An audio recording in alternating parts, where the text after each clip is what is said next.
Good afternoon, everyone. This is a continuation of a reading of Unintended Consequences. I will be posting the YouTube link for the first half of the book that a wonderful dude in Canada has been reading to us, and his name is Dan Hauser. So big shout out to him. I won't come close to reading this as well as him. He did a great job and is probably going to still keep doing it. But I felt like I wanted to read through this and see if I could get to the end and provide the rest of the book in the next 90 days, if that's not too zealous. So glad you're here. It is May 1st, 2026, and we will be continuing. Dan Hauser left off on 2M is how he labeled it. So we'll call this section 2N. Unintended Consequences, Chapter 12, page 390 in the hardback edition. September 9th, 1978. "Henry," Ray Johnson screamed. "In the truck, now!" He stepped on the starter and stabbed the throttle, revving the engine. They had been looking for a big elephant all that morning. It was lunchtime and very hot. The Land Rover had no doors, windshield, or roof, and Ray Johnson had parked the open vehicle under some trees at the side of the dried-up creek bed. In the shade, he had broken out the canteens and some sandwiches for Henry and the three trackers. Banda, the lead tracker, had walked about 150 yards away on the other side of the creek bed looking for tracks and any other sign of a good-sized elephant. Henry, who liked the Rhodesian countryside, had walked in the same general direction as Banda had, and was about 100 yards away from the vehicle when Ray heard the familiar sound and began yelling to his client. Banda had heard the sound a few moments before. He was grinning broadly. He loved showing his courage and speed in front of the other trackers. Henry looked back quizzically at the professional hunter. Ray was standing on the seat of the Land Rover, gesticulating wildly towards Banda and screaming something that Henry could not understand at that distance. The other two trackers stood in the back of the open vehicle, waving their arms frantically as well. That was when Henry Bowman heard the noise. It didn't register at first, but it grew quickly. And in a few seconds, Henry realized what Ray was yelling about. He saw that Banda was standing motionless, as if rooted to his spot. About 100 yards past the head tracker, some 200 head of Cape buffalo were coming into view around the side of the hill. They were running directly towards Banda, Henry, and the vehicle. Henry Bowman looked over his shoulder, judging the distance to the vehicle, then brought his eyes back to the lead tracker. Why doesn't he move? There's no trees around. He's going to get trampled in the stampede, or whatever you call it. Henry searched frantically for an escape route for Banda, but saw none. He realized that if he waited a few seconds more, he himself would not be able to make it back to the Land Rover. And Banda's another 50 yards closer to the stampeding herd. He's already fucked. Henry Bowman made a decision.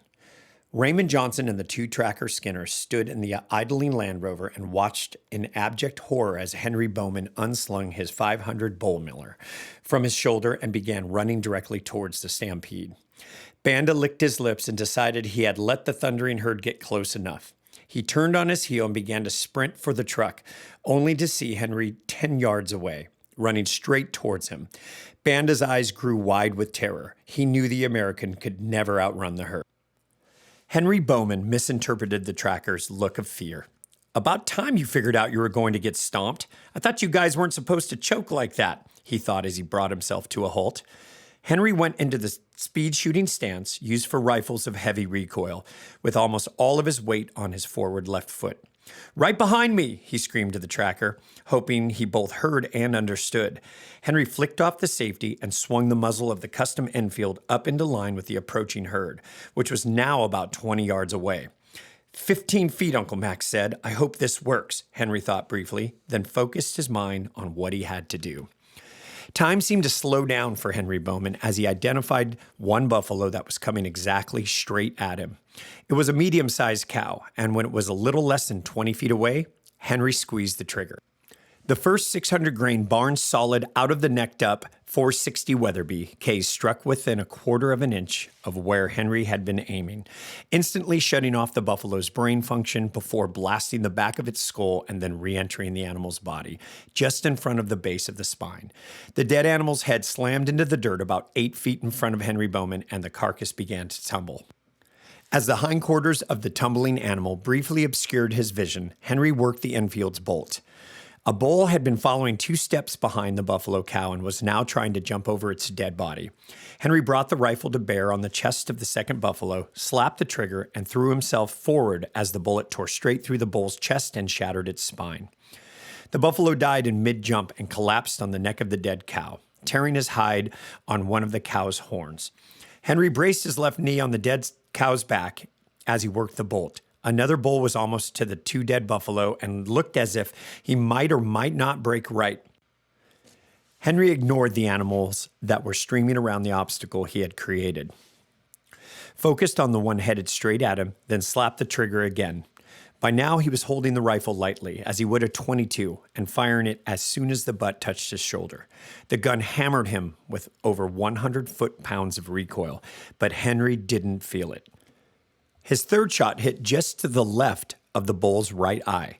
The bullet blew much of the bull's brain matter out of a jagged hole at the rear of his head, just below the horn boss. Momentum carried the dead bull forward, and it crashed on top of the bodies of the first 2. Henry had fired all 3 shots in less than 3 seconds. Henry stood crouched behind the 3 buffalo pile, with his left knee on the nearest animal and his rifle at the ready, prepped to either duck down or fire his remaining 2 shots. The charging animals passed on both sides of Henry and the 3 buffalo he had killed, like water flowing around a boulder sitting in the middle of a stream. It seemed to take a very long time, but in fact, the process took less than 15 seconds. After the last of over 200 animals had passed the obstruction he had created, an adrenaline-filled Henry Bowman stood up and turned around to look for the lead tracker.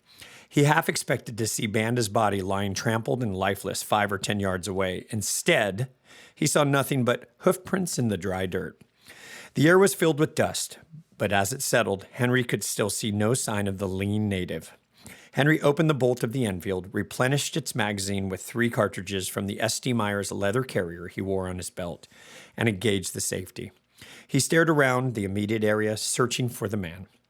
He must have gotten farther than I thought, Henry said to himself as he widened the scope of his visual search. There was a 4th buffalo carcass lying 50 yards away. Looks like at least 1 round exited. Later investigation would reveal that it was Henry's 3rd shot which had struck this animal, a cow, in the lungs after exiting the skull of the 2nd bull Henry had killed. Henry Bowman suddenly realized his legs were quivering. He sat down on the carcass of the first buffalo he had killed and waited for his heart rate to return to normal. That was when he heard the sound of the Land Rover's engine approaching. Ray Johnson could scarcely believe what he was seeing as he drove past the carcass of the dead cow. A massive jumble of dead buffalo was up ahead, and Henry Bowman was sitting on one of them, waiting to be picked up. He was actually smiling. "Did I pick out the 4 biggest ones, Ray?" Henry asked with an unsuccessful attempt at a poker face when the vehicle pulled up alongside. Ray was driving, and Banda and the other 2 trackers were in the back. "What the hell did you think you were doing?" his guide demanded. Henry looked sheepish. "I guess Banda can run faster than I thought," Henry Bowman said as he stood up. He stared at the 4 dead buffalo, the smallest of which weighed 1,500 pounds, and shook his head.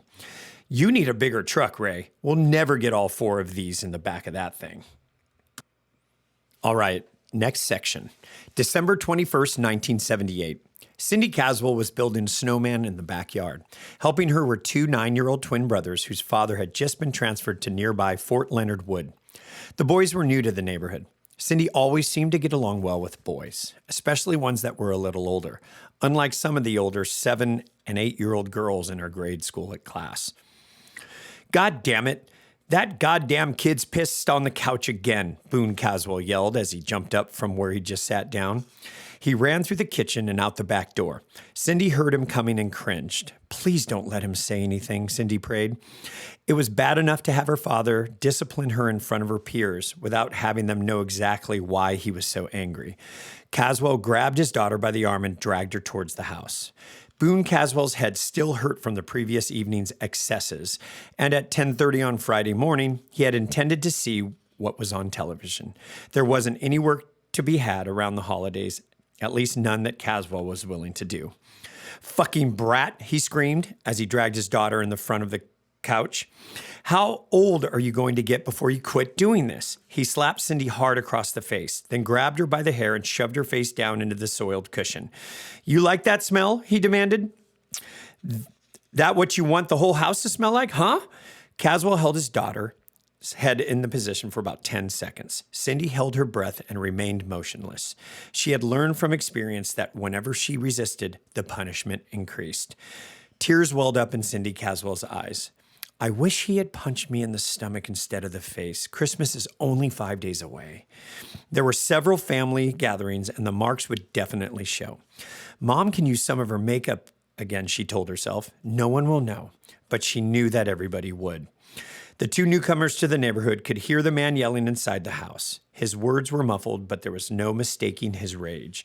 They ran out of the Caswell's backyard and down the street. They had just learned what everyone in their new school would tell them as soon as the second semester started. Don't ever go over to Cindy Caswell's house. Her dad's meaner than a snake and half crazy. That's why both her sisters live with relatives, not at home. February 17th, 1982. The so-called leaders in the White House have an agenda that can be summed up in one sentence: enact spending cuts to abandon the Americans who most need our help and precipitate a world war with a massive arms buildup. Fellow members of Congress, this is unconscionable. We must fight to ensure our less fortunate citizens are not forced to starve to death because of callous disregard from some of our elected officials under the false promise of tax reform. We must safeguard our workers from the unfeeling devastation wreaked by the invisible hand the White House so unashamedly admires.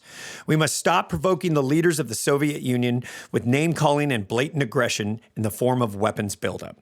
These policies can only lead to a nuclear holocaust. Richard Gaines stopped to take a breath. His aides had advised him against the use of the word Holocaust, but he went with it anyways. It is time that we accept our role as keepers of the public trust and enact legislation that meets human needs. For this reason, I'm introducing House Bill number. Congressman Gaines went on to explain the piece of legislation he had crafted to reverse the lower tax free market, strong defense philosophy, which President Reagan perpetually championed.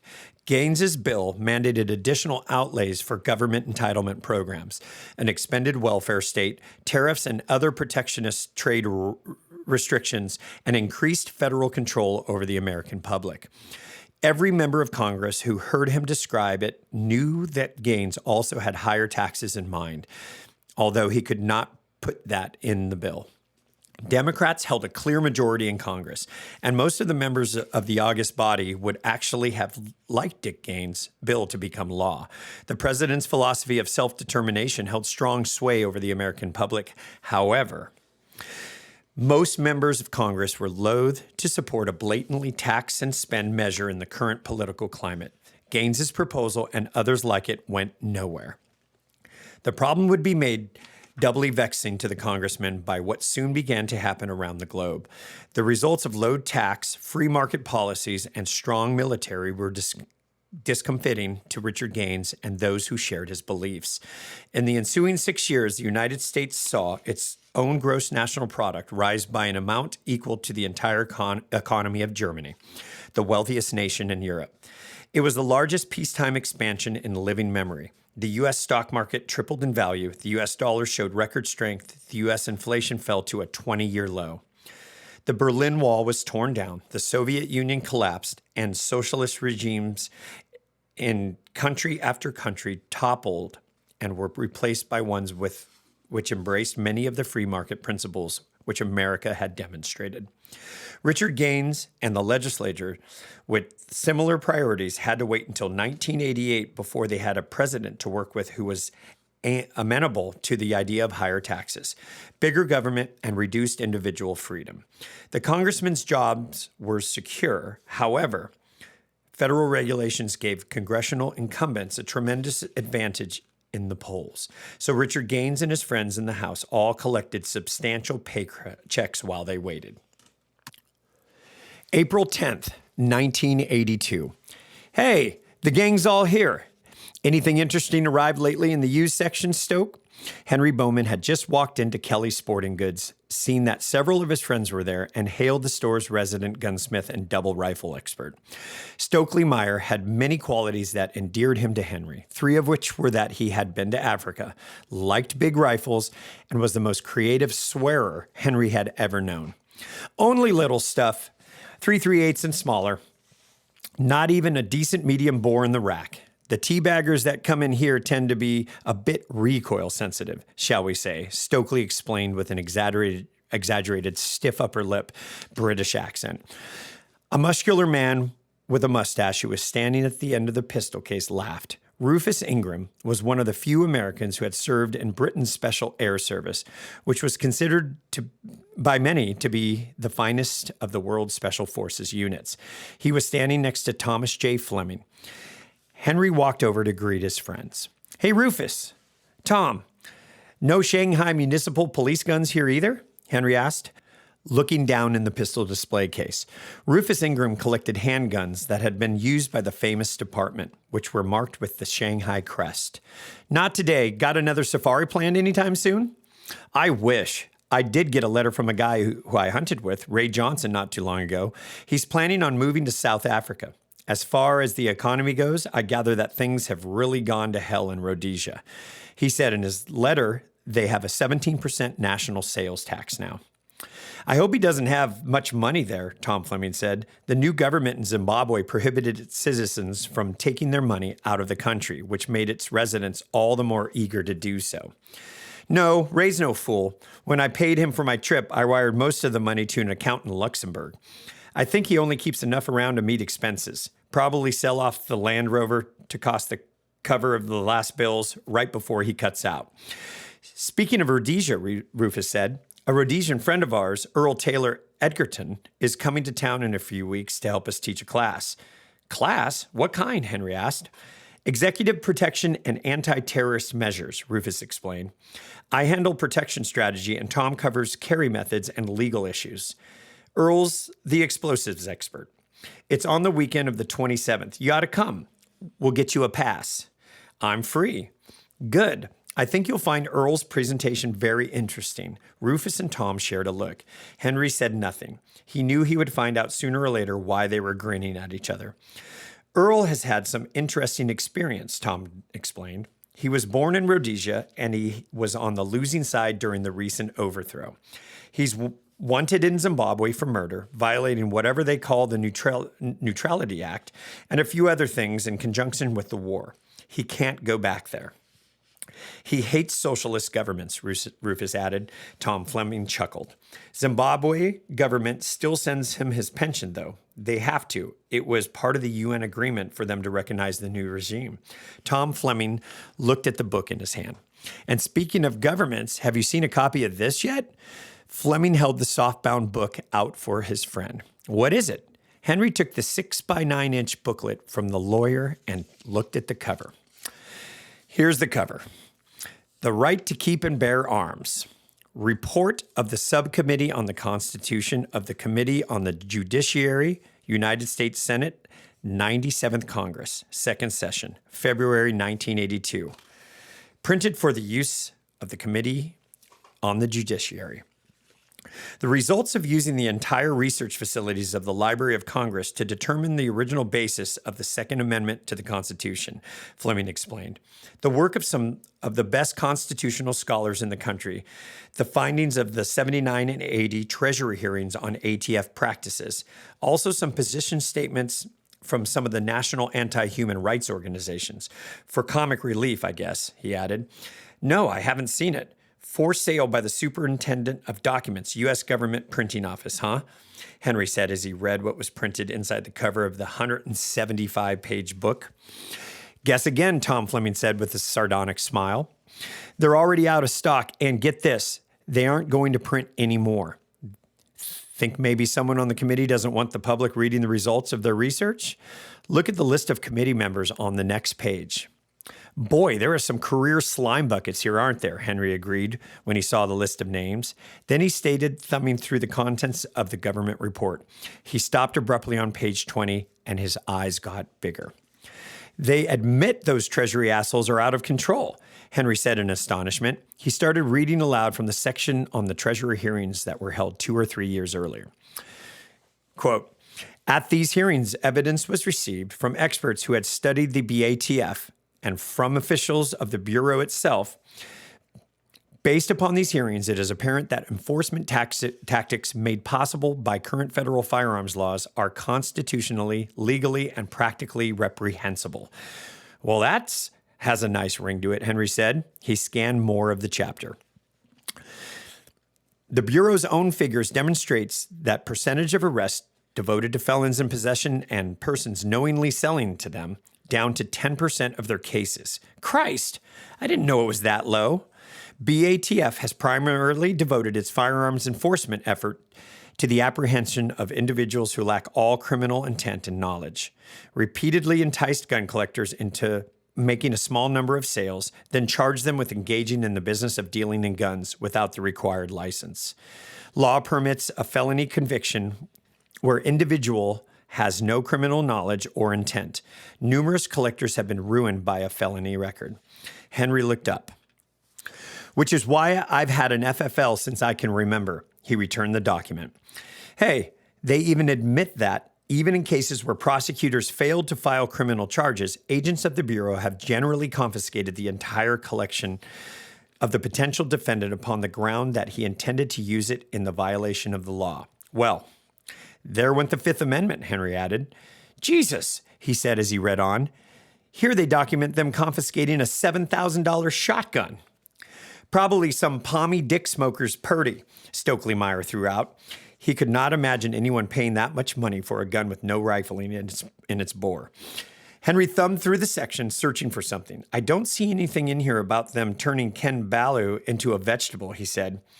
Then he had thought, hey, what happened to the Maryland cop they suckered into going along? The guy that put his round right between Ballou's eyes when 9 feds missed him completely from 10 feet.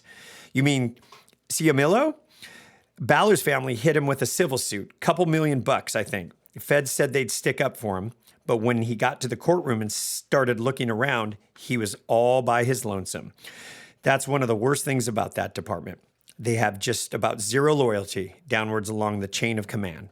They'll hang their guys out in the wind in a minute, and that makes for zero loyalty up the chain. I talked to Lou last year, Rufus Ingram added.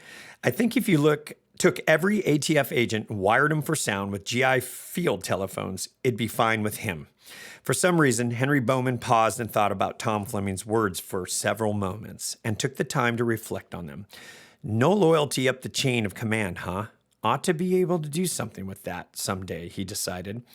That thought would stick in his mind thereafter, surfacing periodically over the next decade. Henry continued to scan the government report and soon found another item of interest. Says reform is needed right now and some bill S.1030 will do it. Doesn't give the exact words, but looks like the gist of it is no such thing as a non-violent gun crime. That bill's DOA, Tom Fleming said with a sneer.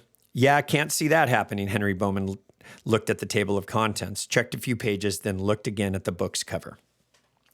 So our government assigned a committee to research the Second Amendment. They find out it means exactly what we've said all along. They admit their lawyers lied in the Miller case. They admit the adversarial process was absent there. He flipped some pages.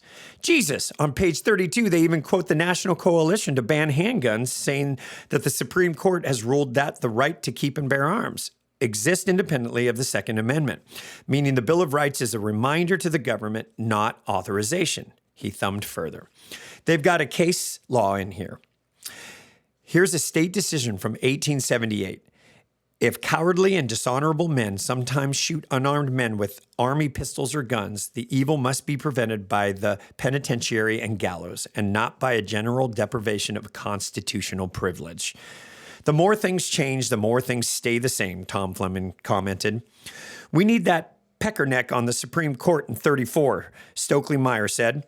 Henry looked at his 3 friends. So, They did all this research. Tom, what's going to be the upshot of it? Upshot? Nothing. Absolutely nothing. It's the fox guarding the hen house. If anyone like us reads it, it just tells us that what we already know. It makes us feel good for 5 minutes. If Senator Arnold Katzenbaum reads it, he'll toss the whole thing in the trash after the first paragraph and sponsor another ban. Fleming grinned as he thought of something. I wonder if his son-in-law, the kid that has the chain of strip mall law offices, I wonder how he did on the constitutional law in school and what he thinks of his wife's father. Fleming shook his head and returned to the subject. Anyway, any reform bill that actually gets taken seriously, somebody will probably hang some horrible amendment on it, and the sponsors will agree to the compromise and throw another baby out of the sleigh. Tom Fleming pointed to the government document in Henry's hand. What they're talking about in there is just going to get worse. He shrugged. But take it home and read it anyways. I got it for you. Tom Fleming's prediction about a reform bill was exactly right, as the country would discover in 4 years. His comment about the situation getting worse also proved to be a bullseye. April 24th, 1982. Sit over there. If anyone asks, you're one of the small arms instructors, Rufus told Henry. Henry took his seat about halfway back and pulled a sheet from his pocket listing the instructor's curriculum vitae and the morning's agenda. Protection against terrorism. This looks like a document for this particular class. There's a little ad lib there. Protection against terrorism. Drawing on experienced experts, the staff of DRC services have put together lectures and field exercises to prepare government, military, or private security protective teams to guard their principals against kidnap or assassination. Due to the intentional commitments of the instructional staff, it has taken years to bring them together in the USA to offer this opportunity. The instructional team. Dean Copeland has spent 15 years with the Detroit Police Department, serving as a homicide sergeant as the weapons and tactics instructor for the Special Response Team. Dean's articles on ammunition, weapons, and tactics have made him well known as an expert on deadly encounters. Brian Rowan is the founder of the Surrey-based DRC Services, which provides and trains bodyguards worldwide. Among Brian's assignments has been heading up protection details for the Miss World pageant. Brian is an expert at both unarmed and armed close combat techniques. Thomas J. Fleming served as a U.S. Army infantry officer and later as an officer commanding a CID unit. An attorney and an acknowledged expert on training military and police in close combat with firearms. Tom is the author of The Well-Trained Gunfighter and Deep Cover Terrorist. Tom's articles have also appeared regularly in Guns Review, Law Enforcement Monthly, and other respected publications. Earl Taylor Edgerton served in the Rhodesian Light Infantry, Rhodesian SAS, Tracker Combat Unit, and as a training officer for the Helios Scouts. Later, he served as an officer in South Africa's No. 5 Reche Commando. A veteran of a decade of counter-terrorist warfare, Earl has now emigrated to the USA and brings much expertise on explosives, demolition, bombs, incendiaries, and close combat to this course. Rufus Ingram was an officer with the USAF Combat Security Police and later served with the SAS on VIP protection units in Europe and the Third World. He trains anti-terrorist units in the country and others. His books, Dead Clients Give Lousy Referrals and Executives Don't Eat at Donut Shops, have become standard works on close protection and anti-terrorism. Humpy Atkinson spent 26 years with the 22nd SAS Regiment fighting in Borneo, Aden, and was an SAS Sabre Squadron Sergeant Major during the Darfur War. Later, he was the senior NCO in SAS Ops Research, ran the SAS Combat Survival Course, and ran 22nd SAS Training Wing. Humpy was on the original SAS Bodyguard training team and helped with the SAS Anti-Terrorism Unit. This book, Save Your Butt No Matter What, is an outstanding text on survival anywhere in the world. Henry Bowman turned the sheet over and saw that the morning's lecture was to be given by the fourth man on the list, Earl Taylor Edgerton. Soon, a muscular man of medium height and curly blonde hair walked into the room and stepped behind the podium. In a few seconds, the room was quiet, and the man smiled at the people in the class. "Good morning," he said in the clipped British accent of native Rhodesians. I'm Earl Taylor Edgerton. The last two have a hyphen between, so either call me Earl or use all three, but don't dump the middle one. The audience smiled. I've been brought on to discuss the proper use of high explosives, how to improvise when the good stuff isn't available, what to do when it is, and most importantly, the proper construction, use, and handling of detonators. Even if your interest lies solely in recognizing terrorist threats and not in actually blowing something up, learning how to do it yourself gives the best background for finding charges that have been set. First, I'll talk about explosive types, where they are usually set, and how they are typically detonated. Then I want to take a bit more time on the subject of the detonators themselves, for they are the brains, you might say, of explosive weapons. Earl Taylor Edgerton rubbed his hands together and nodded. Right then, first up on the list of products to use is what we call ANFO. Earl wrote the letters on the chalkboard and turned back to the students. This acronym stands for Ammunition Nitrate Fuel Oil. Anyone here who has never mixed up a bit of this and tried it out has led a very sheltered life indeed.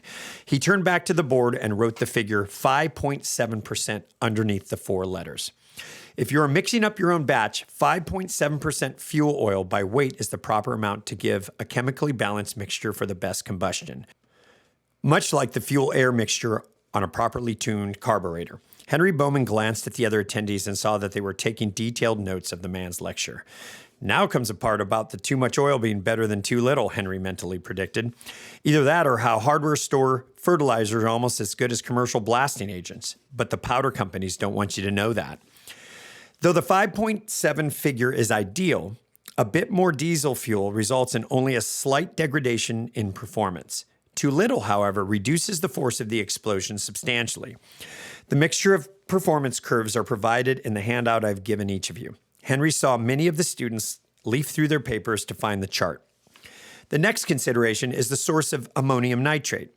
The companies which manufacture the material for blasting use will give you all sorts of reasons why you must purchase their product, and woe betide anyone so foolish as to expect decent results using ordinary ammonium nitrate fertilizer. He gave a wolfish grin. While it is true that the blasting agents absorb the diesel fuel a bit more thoroughly and may be a bit more efficient, thousands upon thousands of things have been blown up quite nicely using the hardware store product, which is much easier to get and raises no eyebrows. All of these facts were common knowledge to Henry Bowman.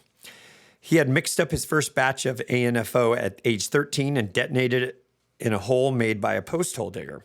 Now, as a contract geologist often working for petroleum companies, blasting agents were a fact of life.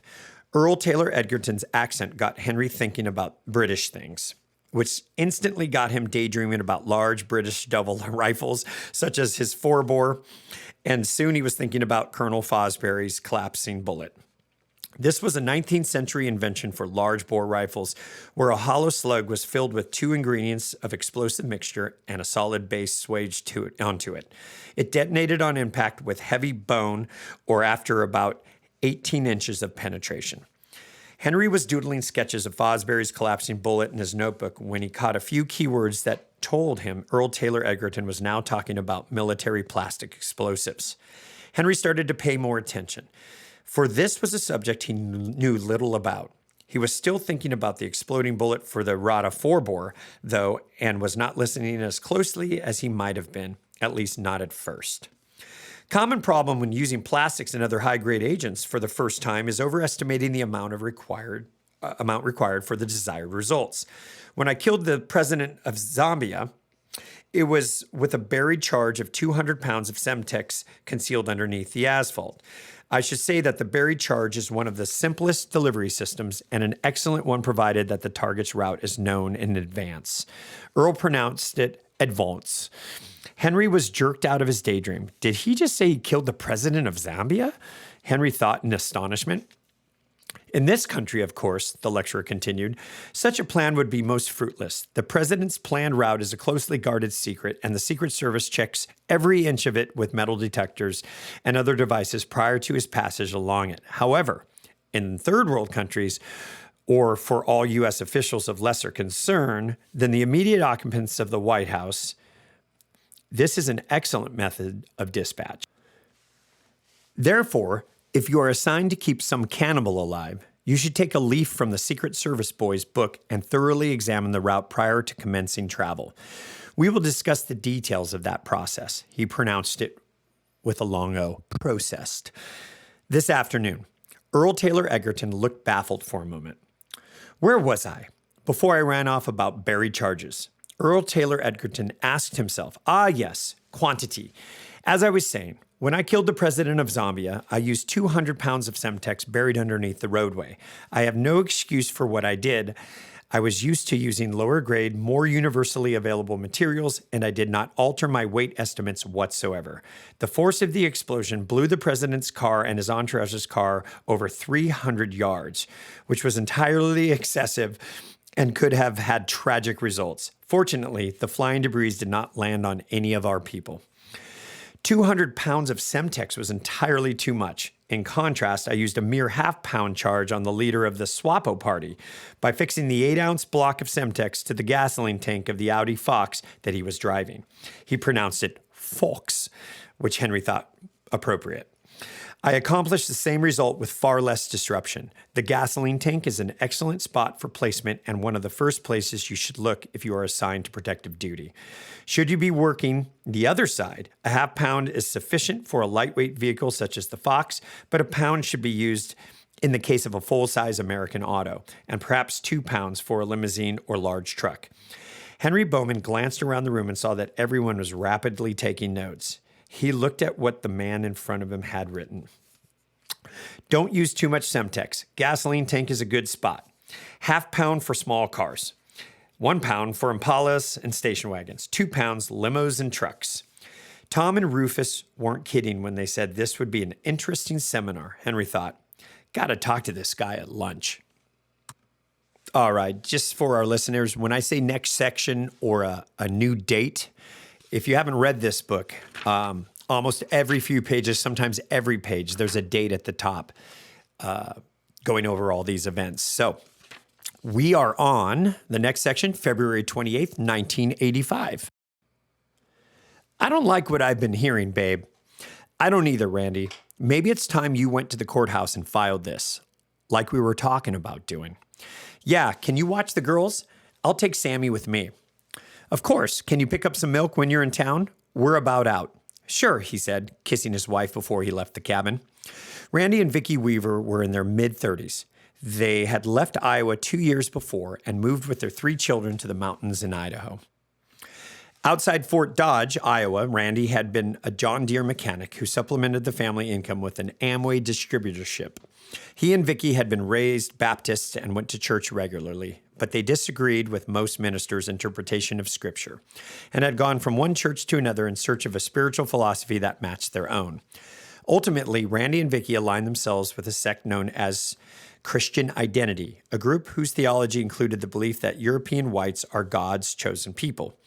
The Weavers, like many members of the Christian Identity, and like many residents of Idaho, had no great affection for blacks, Jews, or big government. This was one of the reasons Randy and Vicki had moved to the Selkirk Mountains in the Idaho wilderness area and loved living there because of the remote location. Vicki Weaver homeschooled the 3 Weaver children. An Aryan Nations camp was located a few miles from the Weavers' home. Randy had attended 2 of their meetings and had decided that he did not want to join their group. The homeschooling, the nearby white supremacy camp, and the fact that the Weavers, like almost everyone in Idaho, owned guns was a combination that elicited comment from a few of the other residents in the area. As local gossip had it, Randy was a member of the Aryan Nations, owned illegal weapons, and federal agents were going to conduct an armed raid on his home. It was something that Randy Weaver wanted to avoid. After Weaver kissed his wife goodbye, he started the drive to the Boundary Country Courthouse. He was going to file an affidavit putting on record the fact that he and Vicki believed that their lives and those of their children were in danger from what Randy termed as a smear campaign by some of the local residents. The affidavit listed the residents Randy and Vicki felt were causing the problem, as well as the names of county and federal law officers that the Weavers had spoken to regarding the situation. The document also contained the sentence, "I make legal and official notice that I believe I may have to defend myself and my family from a physical attack on my life." Randy Weaver's statement exhibited great foresight. May 12th, 1985. These niggers are really starting to irritate me. Are we all set for tomorrow morning? The mayor asked the managing director as he looked at his watch and saw it was almost 10 o'clock. I want to get home and go to bed. Leo Brooks suppressed a wince at the black mayor's choice of words. I just talked to the Commissioner Samber about an hour ago, Brooks replied. They're ready to go in tomorrow morning, early, between 4:30 and 5. They have enough men and equipment on it to get it done the first time? Yes, sir. The MOVE members, the MOVE, it says in all caps, the MOVE members have blocked themselves in. The police have confirmed that they reinforced the building on Osage with railroad ties and logs. Greg's putting a demolition team in the house on either side of them. They'll need to blast some holes in the sidewalls. Way the MOVE house is barricaded. That's the only shot at getting stun grenades and tear gas inside. They better have enough to make sure it gets done, I told Samber. I want those people out of there like yesterday. He knows that. He said he can blast through the sidewalls, and if there's any trouble getting through that way, they'll do the roof. Full load of tear gas. We should see him vacate pretty quick. First step's got to be explosives, though. Got to blast holes so they can get the stun grenades and tear gas in. Fine, Mayor Good said to the managing director, Brooks. I'll be asleep when they go in. Give me a call in the morning. Maybe at breakfast I can turn on the news and see them being hauled off in handcuffs. He shook his head as he turned to leave. The last thing I need is for the neighbors to hold another goddamn news conference. Good walked out of the room. The situation, which was so vexing to Philadelphia's mayor, involved a loosely knit group of blacks that called itself MOVE, M-O-V-E. In 1978, at another Philadelphia location, MOVE members had been involved in a confrontation with police that had resulted in the death of one officer and injuries to 4 policemen and 4 firemen. 9 MOVE members were serving time in prison for third-degree murder because of what had happened that day. Now, 7 years later, MOVE members in a house on Osage Avenue had decided to force the city of Philadelphia to negotiate the release of their jailed brethren. The group came up with a novel 4-pronged strategy to achieve this goal. They reinforced their dwelling with railroad ties, tree trunks, and pieces of steel.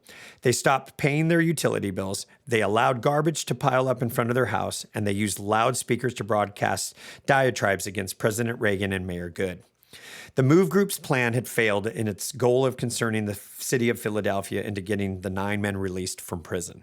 It had, however, succeeded in irritating the other residents of the middle-class neighborhood on and around Osage Avenue. The neighbors, who wished the radical group would live up to the name it had chosen for itself, called a news conference in the late April and strongly criticized the mayor for his failure to take action. A week later, Mayor Good ordered the police commissioner, Greg Sambor, to help develop a plan to storm the MOVE house. That plan was about to be executed. May 13th, 1985. We're on page 404 of the hardback edition. I haven't announced that in a little while, but page 404 of the hardback edition of Unintended Consequences. May 13th, 1985. Philadelphia Mayor W.W. Good was not happy as he watched the live news coverage on his television set. The siege had been going on for several hours, and the MOVE members were still inside their house. He flicked off the set and headed out the door to go to his office. Brooks, I said I wanted those people out of there, Good said once more into the telephone. It was perhaps his 15th conversation that day with Philadelphia's managing director, who was on the scene near the MOVE house on Osage Avenue. The MOVE group was still inside. When the police had started to break holes in the walls and set their explosives, the occupants of the house had realized they were under siege and had fired randomly to drive off the attackers. No officers had been injured, but they were now afraid to resume their efforts in their former positions. Sir, you have to understand the situation here. We've had to abandon our positions on either side. They're shooting from inside, and it's too risky for... You're not listening to me, Brooks, the mayor said, cutting off his subordinate. I've told you and I've told Samber that all I want to know is what is important and necessary. I can see on my own goddamn television set that here in the office that they're still in there. You're not telling me anything I don't already know. Samber's supposed to drive them out, so what the hell is he sitting there jerking off for? Call me when you've got something to say, the mayor instructed and hung up the phone. Leo Brooks looked at the dead receiver in his hand. He was in a position that was utterly unfamiliar to him, and he did not like it. He wished the mayor would talk to the police commissioner directly instead of going through him. Brooks was tired of having the mayor jump down his throat when the MOVE members didn't dutifully march outside to be arrested. Brooks sighed and went to confer with the police commissioner once again. Sir, it's going to have to be through the roof. Samber's got to get the tear gas in. He says that's the only way, and I believe him. The cops can't get any charges by hand. They're afraid they'll be shot at. Brooks did not point out that getting shot was one of the risks you ran when you tried to dynamite someone's house while they were inside. He's got a bomb rigged up and a helicopter. Is it going to work? The mayor demanded. Well, he seems to think so, Leo Brooks said. Brooks did not point out that if it did, it would be the first and only thing that had gone right that day. He wants to make sure it's okay with you. I told him to get those people out of there. If that's what it takes, get him on it right now. We've been wasting too damn much time on this. Yes, sir. Leo Brooks hung up and went to find Greg Sambor. The helicopter eyed the makeshift cargo with distinct unease. In-flight fire was every pilot's worst nightmare. Having a passenger carry an obviously full 5-gallon gas can as baggage was not conducive to pilot peace of mind, particularly when the gas can had some odd shapes taped to the side of it. The pilot would have been even less enthused had he known more details about the package that was about to be dropped on top of the MOVE members. Attached to the gas can with duct tape was a 9.5-pound block of C4 plastic explosives with a makeshift detonator. Almost all the journalists who would later write about the events of May 13th would talk about the bomb that was dropped from a helicopter, but would omit or fail to mention the particular type of explosives that was used. The omission would not be by design, but rather by ignorance, for few journalists covering the story had been in active military service. Among members of the public who did have military experience or were familiar with such matters and who somehow learned the details of the police department's makeshift bomb, the reaction was universal. C4? Jesus Christ, where the fuck did a bunch of Philadelphia cops get 10 pounds of C4? From the pilot's point of view, the delivery went well despite his earlier misgivings. The helicopter was not shot at, and the pilot was able to fly the chopper well clear of the roof of the MOVE house by the time the charge was detonated. Holy fuck, what was that? One of the firemen yelled. The tremendous concussion had made him lose his balance and caused windows around him to shatter. He shook his head to try to clear the ringing from his ears. Then he looked at the MOVE house, which was over 100 yards away. Oh shit, he said as he started to run towards the truck, which he was assigned. The entire roof of the house on Osage Avenue was on fire, and the flames were spreading to the adjacent buildings. Anyone dead in that other building? No, sir, or at least we haven't found anyone yet. We had some time to warn them, and we think we got everyone out. Of course, you never know. Somebody sleeping off a drunk, that kind of thing. He let the sentence dangle, and Leo Brooks nodded. 10 blocks, Leo Brooks said softly. He was thinking that if the mayor were white, there would definitely be a race riot. A bit of gallows humor came to mind, and he smiled at the subordinate. Right about now, the neighbors are probably thinking that garbage in the lawn and incoherent broadcasts about Reagan and the mayor weren't so bad after all. Brooks knew already that he would have to resign. The tremendous blast had shattered everything made of wood for a considerable distance around the center of the explosion. The results had been huge quantities of tinder that had flaming gasoline vapor and soaked instantly, creating a roaring inferno that the fire department had totally been unprepared to control. The fire had instantly spread to residences around the MOVE house. It consumed a 10-block area and destroyed 61 homes, leaving over 250 Philadelphia residents without any of their possessions or a place to live. Miraculously, there had been no fatalities outside of the MOVE house. Inside the residence of the radical group, it was a different story. The crude barricade the MOVE members had constructed only served to exacerbate the deadly combination of 20th century military explosive technology and a flammable petroleum accelerant. The reinforcements were largely made of wood, and the railroad ties were, of course, soaked with creosote.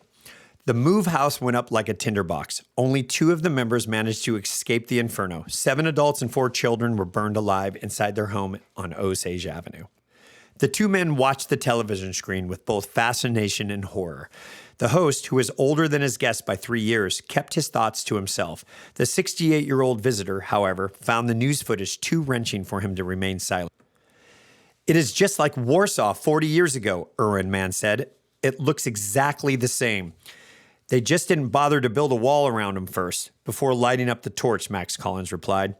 The nightmares that had finally stopped disturbing Irwin Mann's sleep in the late 1950s would return that evening with a vengeance. All right, page 407 of the hardback edition, Unintended Consequences, February 12th, 1986. Hi, Mom. Hi, Dad, Cindy Caswell said as she walked through the back door into the kitchen. Who gave you that? Boone Caswell demanded. Boy at school, Valentine's Day on Sunday, Cindy said with a big smile. Dad is such a dweeb sometimes, she thought.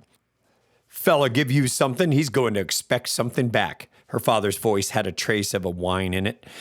Dad, it's just some candy. And Kevin doesn't expect anything. If he did, I'd beat him up. I'm bigger than he is. We can eat it for dessert tonight. I think it's the kind you like, and I don't need the extra calories anyways. Cindy Caswell dropped the box of chocolates on the kitchen counter, kissed her father on the cheek, smiled at her mother, and walked to her bedroom. Her father said nothing. In the past 18 months, a surprising transformation had come over the Caswell family. Cindy had started going through puberty at age 13.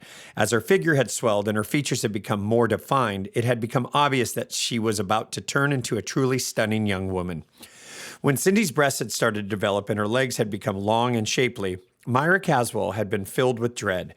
She had expected her husband to start in with the touching and petting that he had practiced with their two older daughters before the girls had gone to live with Myra's parents. What Myra feared most, however, had never happened. Boone was getting older. He was almost 50, but that wasn't the whole of it. It was Cindy. There was something about her that was much different from her sisters. Cindy Caswell had always been able to get boys to do things for her, and by age 14, it was obvious that she had the same kind of power over her father. Cindy Caswell had known about her father's nighttime visits to her sisters before they had left home, and she had prepared herself for the inevitable event that he would come to her room some late night.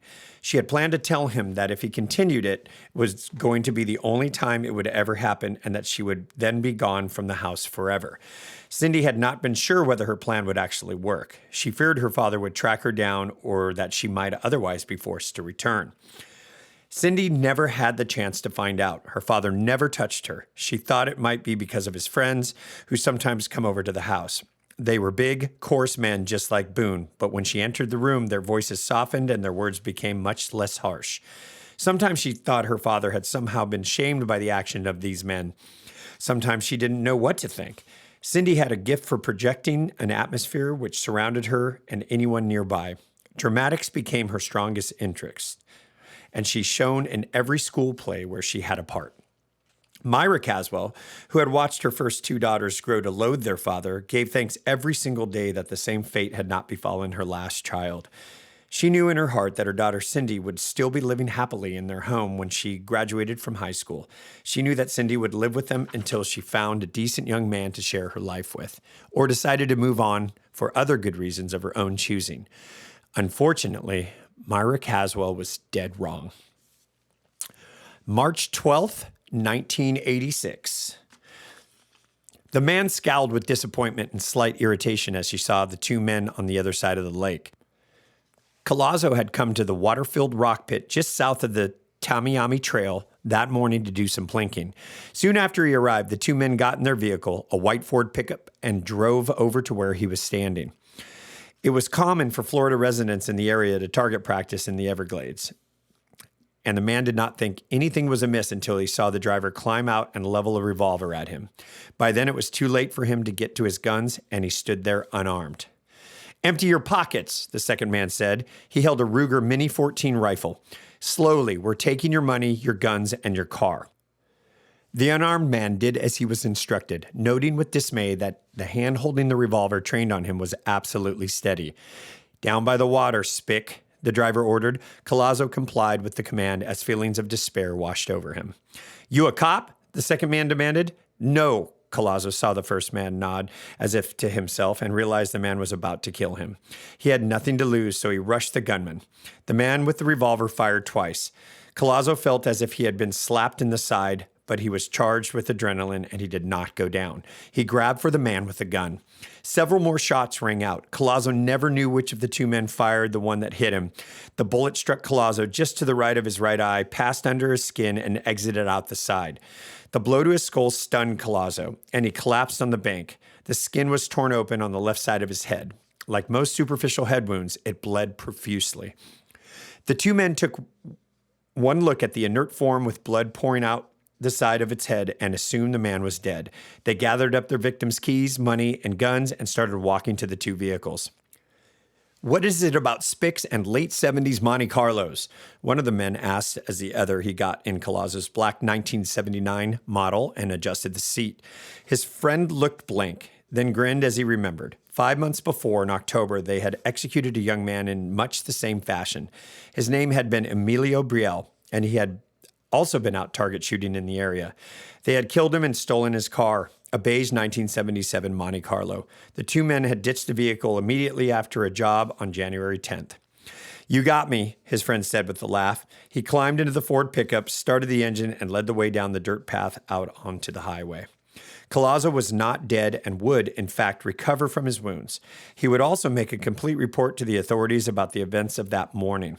The FBI would listen to his story with great interest. It would dovetail perfectly with several other pieces of information they already had about several pending cases. Michael Platt and Edward Maddox were the names of the two men who had shot Collazo that morning and left him for dead.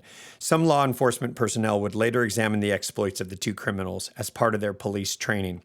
The FBI would go so far to film a reenactment of what was about to come. Apart from these examples, however, it would be private citizens with a serious commitment to shooting skills who would show the most interest. Among members of the gun culture, Platt and Maddox were about to become famous. All right, page 410, March 29th, 1986. "Hi, Stokely. Henry, you're just the guy I wanted to see. Everybody that comes in the store wants to know what the story is on the Volkmer-McClure bill. Adrian here was saying he's heard it's probably going to pass, but everyone tells me something different about what's in it. You've got more federal licenses than this store. Can you explain what the bill says?" Volkmer's office says they're swamped. Henry Bowman walked over to the group of men standing by the used handgun display case and ran his fingers through his hair. "Starting from the beginning, which is a habit I learned from my father who taught history, the 1968 Gun Control Act was passed in the middle of a bunch of hysteria and was also combined with the Omnibus Crime and Safe Streets Act. Bobby Kennedy had been shot. Martin Luther King Jr. had been shot. The 68 Democratic Convention had resulted in a riot. All gun laws are bad, but there were some especially ludicrous ones in the 68 Act. In addition, after 68, states started passing wildly differing state laws about guns, with little or no recognition of the fact that people driving through might not be aware of them.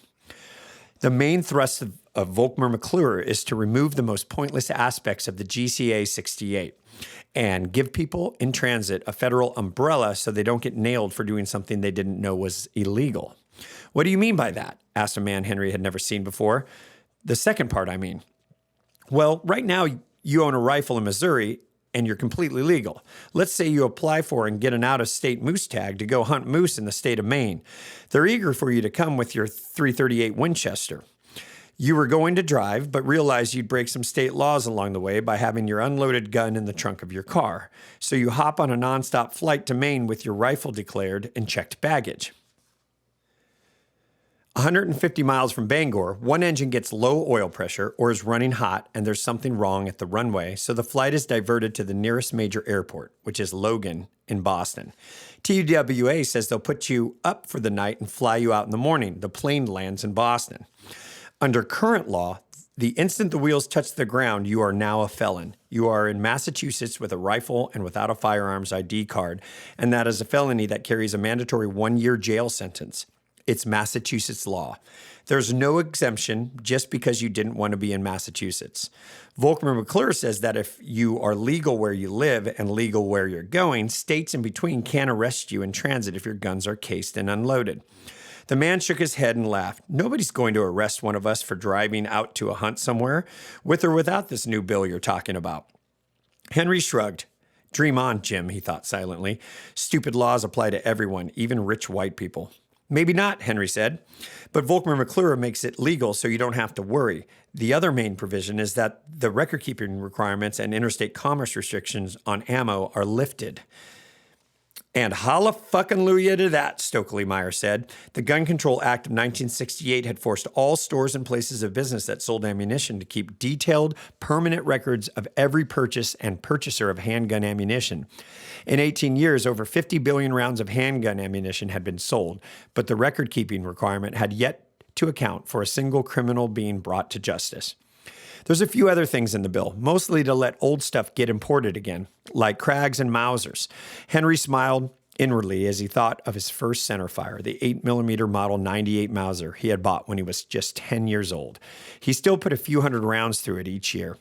Anything bad in it? One of the men asked. Not that I know of. I think I would have heard it if there was. It's just straight repeal of some bad stuff. Henry Bowman was right. The Firearms Owners Protection Act, which was the official title of the Volkmar McClure bill, contained no new infringements. That would hold true right up until 30 seconds before the bill was passed by the United States Congress. Okay, page 412 of the hardback edition of Unintended Consequences, April 10th, 1986. Okay, let me recap what we know and how we're going to proceed, Special Agent Gordon McNeil said as he stared at the 13 FBI agents under his supervision. These two men have hit 5 banks or armored cars that we know of in a 6-month period. In 2 of those 5 instances, they shot guards without provocation. One of them they shot 3 times in the back. They also shot 2 citizens, execution style, down in the Everglades to get their cars. He looked at each of his men. These guys like to kill people, he added meaningfully. On October 16th, 2 men in ski masks hit a Wells Fargo armored car parked in front of a Winn-Dixie on Dixie Highway. They had a shotgun and a .45, yelled freeze, then shot the driver in the leg and ran off without getting any money. November 8th, 2 men in ski masks grabbed 2 employees at the drive-in of the Florida National Bank on Dixie Highway. They never got in the bank because the teller fumbled with his keys, but they got away with $10,000 that was being brought from the bank to the drive-in window. An hour and a half later on the same day, 2 men in ski masks hit the Professional Savings Bank on Dixie Highway, 18 blocks away from Florida National. They did a little better at this one, $41,000. One of the other agents whistled at the dollar amount. Right. Witnesses said the men were armed with a large frame revolver and an AR-15 and escaped in a 1977 Monte Carlo. McNeil stopped to clear his throat.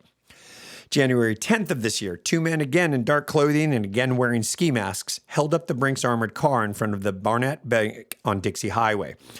One of them shot the guard in the back. When the guard collapsed, the other shot him twice more in the back with an AR-15 and took his gun. This time they got $54,000 in cash. This figure drew even more murmurs of appreciation. Witnesses saw the men escape in a beige Monte Carlo with a light-colored vinyl top. One of them followed the car and... What? One of the agents exclaimed. Yes, one of the witnesses followed the 2 men and saw them abandon the Monte Carlo and continue their flight in a white or beige 3/4-ton pickup truck. He thinks it was a Ford. What, he didn't follow that one too? And tell us where they went? Or better yet, arrest him while he was at it? Gordon McNeil said nothing. In a few moments, he had their attention again. The abandoned Monte Carlo was recovered. It was registered to a Mr. Aureliano Brielle. Mr. Brielle's son, Emilio Brielle, was reported missing in October. Emilio Brielle was last seen on October 4th when he took the Monte Carlo and told his father he was going target shooting with a .22 rifle in the Everglades. On March 1st, skeletal remains of a decomposed body were found 7/10 of a mile south of Tamiami Trail.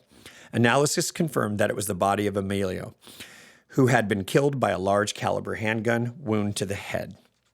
On March 12th, we got a break. Mr. Jose Collazo was out target shooting on a small lake south of the Tamiami Trail in the same general area that Brielle's body had been found. Collazo was accosted by 2 men driving a white Ford pickup who held him at gunpoint, took his money, guns, and keys, and shot him several times. They left him for dead and took his car. Collazo survived.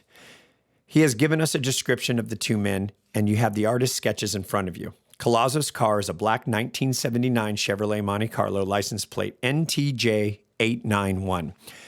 These scroats got a thing about Monte Carlos or what? one of the agents joked. Supervisory Agent McNeil ignored him. 7 days after the attempted murder of Jose Collazo, McNeil went on. On March 19th, two men wearing ski masks and dark clothing robbed the Barnett Bank on Dixie Highway. Same bank as before? One of the agents asked. Right, they got away with $8,000 this time. And their getaway car was a black two-door Chevrolet Monte Carlo. Gordon McNeil looked at the 13 agents in front of him. All 5 of these bank and armored car robberies were committed in a small area along Dixie Highway by 2 heavily armed men in ski masks. The FBI is certain that the same 2 men committed all 5 robberies and were also responsible for the murder of Brielle and the attempted murder of Jose Collazo. Accordingly, the 14 of us are going to set up a 10-car rolling stakeout along Dixie Highway with the goal of spotting and apprehending these 2 assholes. We've got 2 good vehicle descriptions and 1 license plate number, and we'll be in constant radio contact with each other. We've got a good chance of finding these scumbags. You really think they'll be in the same car and not have ditched it or changed the plates? Asked one of the agents. After this much time, I mean. Good chance of it. Brielle's beige Monte Carlo was abandoned January 10th. That was more than 3 months after Brielle was killed and the car stolen from him, and it still had the original plates. They ditched that car only after shooting the guard. On the bank job 3 weeks ago, no one was shot. These guys may still be driving that car around. They think Collazo's dead, remember? McNeil flipped to a map and went to the next phase of his briefing. Here's how we're going to work it. Tomorrow morning, we're going to spread the 10 cars out along a 5-mile stretch of Dixie Highway, and the briefing session continued for another half hour. All right, next section, April 11th, 1986. Attention all units. We are behind a black vehicle, 2-door, Florida license, NTJ 891. We're headed south on South Dixie, north on South Dixie, he corrected. It's a black Monte Carlo, 2 males in it, NTJ 891. Ben Grogan had spotted Collazo's stolen car and was directly behind it. The FBI had lucked into the 2 bank robbers in the first half hour of the first day of surveillance. Grogan was calling all the other cars on the rolling stakeout. Ooh, that's it. Lift up a little. Yeah, right there, the FBI agent told the waitress, then resumed his thrusting. She was lying on her back on the table in the closed-off back room of the restaurant on Dixie Highway. You like starting the day off this way, honey? He asked teasingly. She can't talk with her mouth full, laughed his partner on the other side of the table, but I'd say she's enjoying it. Mm-hmm, the girl mumbled in agreement. Watch those teeth now, darling, the second man said as he pushed down her bra and squeezed the woman's full breasts. After a few minutes, the first agent raised his hand up for a high five. The second agent saw this and mirrored his partner's move. Ready, shift. The first man yelled as he slapped his partner's hand. The 2 agents simultaneously disengaged themselves from the woman's vagina and mouth and rapidly exchanged positions. Cop groupies are great, the first man thought with a grin, and it's good to be able to share it with your partner. He briefly thought of the Heckler and Koch MP5 submachine guns, and a look of concern passed over his face. The 2 weapons were lying underneath 2 sets of body armor on the back seat of the unmarked sedan out in the parking lot. Hell, nobody's going to steal them in broad daylight. Not in the next hour or 2, at least, he decided, and returned his concentration to the situation at hand. Much later, after the 2 agents had finished their exertion, had a few cups of coffee with their friend, and returned to the parking lot, the first man would discover that he had been right. No one had given the parked sedan or its contents a second look. They're making a right turn on 117th, right on 117th. Jerry Dove, Grogan's partner, continued over the radio.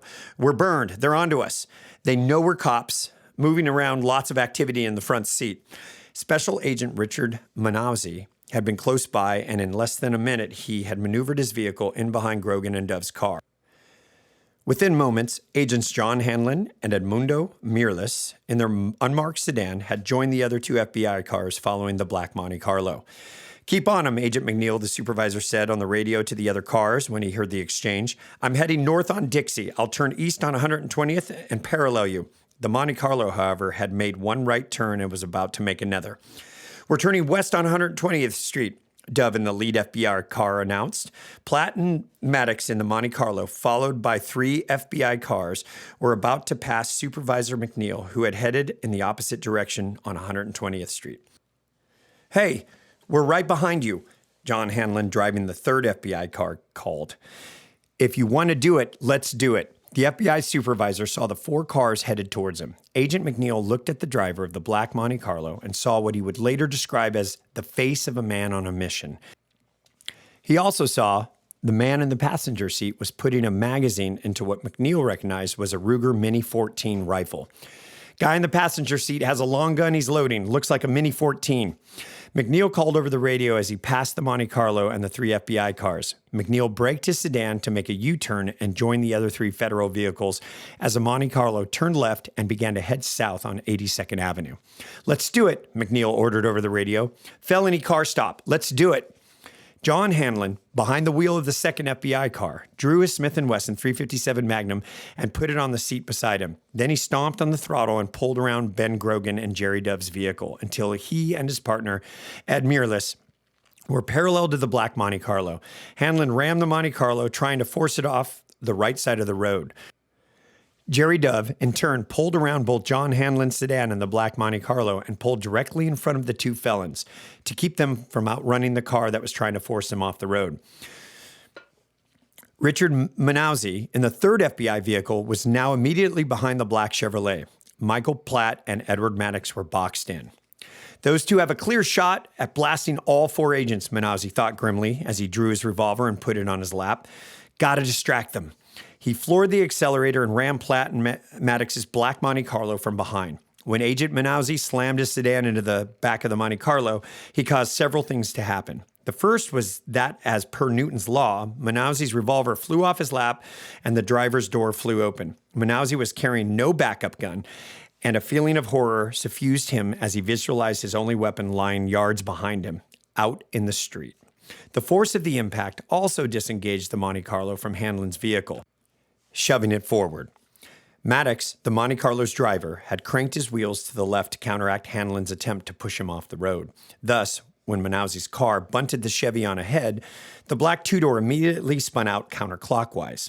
Maddox rode the slide back into the pavement and punched the throttle when the car was facing in the opposite direction. Platt and Maddox were now heading back north on 82nd Avenue.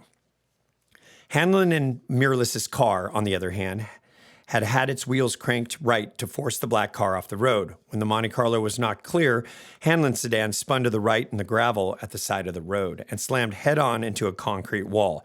Newton's laws was still in effect. As with Manauzi's gun, Agent Hanlon's revolver flew off the front seat and out of reach in the impact. Agent Richard Manauzi saw the black Monte Carlo headed towards him. The 2 men were about to escape, and he was now unarmed. He knew Grogan and Dove were up ahead of him, and they still had to get turned around. "Not this time, pal," he thought as he spun the wheel hard left and rammed into the driver's side of the approaching Monte Carlo, forcing it into a tree on the side of the road. His own car slewed to a stop parallel to the black 2-door in a position similar to 2 cars side by side in the parking lot. Agent Manauzi was hyperventilating as he looked over at the Monte Carlo. The driver's window of the black car was rolled down. One man was bringing a 12-gauge shotgun to bear on him, and the other was raising a rifle. It was then that the full weight of realization hit FBI agent Manauzi.